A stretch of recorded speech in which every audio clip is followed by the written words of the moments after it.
दिलावा के दुखवा जाके के करा से बताई हम हो, के करा से बताई हो।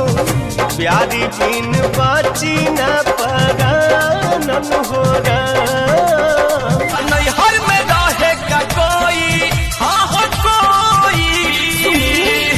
राजा रउआ के, हाँ रउआ के, राजा रउआ के मजा कोई देले होई तब बुझी हम।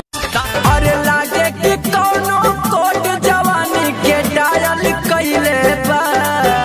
अरे लागे कि कौनो कोट जवानी के डायल कइले बा। हरदिया हरदिया हरदिया पीसा ये ननदो। मार मजा बुरिया जान नहीं खरोबल काबल इतना जरूरी है जान। बड़ा तू बच्चन तया जाना यही जे सोवत के देखे आई तोहरा दुआरा पर बाजत होई डीजे। खोजी हो दामाद दिया बारी हो, भले दी हो दहेज में गाड़ी हो। लइका सरकारी सर्विस वाला चाही बिना उठावा के जाम रानी उठावे से पिहा, उठावा के जाम रानी उठावे से पिहा। रानी जब तक जीहा तू तो हमारे के दिहा। रानी जब तक जीहा तू तो हमारे के दिहा। अमे अंग देहिया फूटाता, मकई के लावा जैसे फूटाता। दिया के या जोड़ा मोर सैया हो, सुतल तनी कोरा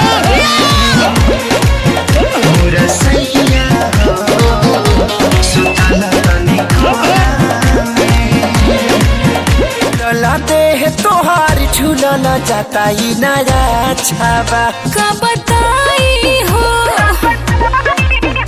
कब से जिया पमारे नहीं काचा अभी बाजा कलर बाबुलू रे। हाँ कपड़ा रेडीमेड किनल महंगा दुकानिया से। सर्कल जाता बदनिया से, तोपलो जवनिया ओढ़निया से। देखी बड़ी गाड़ी राजा जी डर लागेला, बड़ी भीड़ भारी भोला के डर लागेला। करत करे जा धुकी धुकी राजा जी, बड़ी ना टेम्पू बुकी राजा जी। लोबम के साड़ी चाही सब का से बेटा भोले बेच दा थ्रेसर सैया बेच दा थ्रेसर।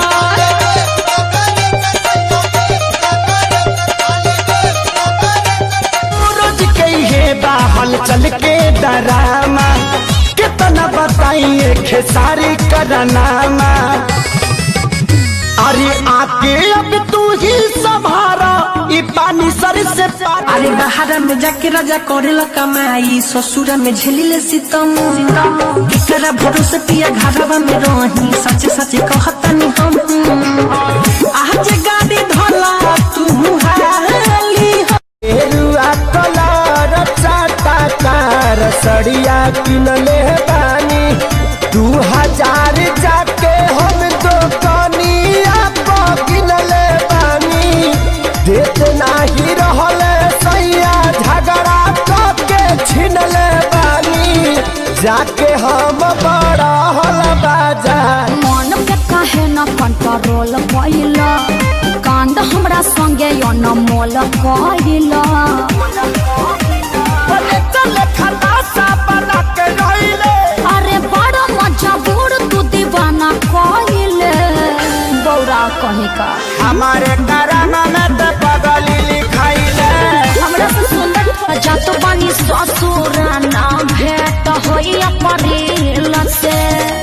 ठीक बजाता रू तो जई हो जान नील। मेरी मम्मी ने मुझे कभी इस बात के लिए नहीं टोका। तू कौन होता है?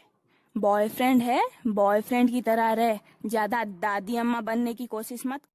बेरी आईनी चल चढ़ावे श्रद्धा से रहुआ तारिये बाबा। कमर देवार छोट देवार मोर देवार बा भुलाई देवे घरी बाबा कैसे जाई हम अकेले अपना घर।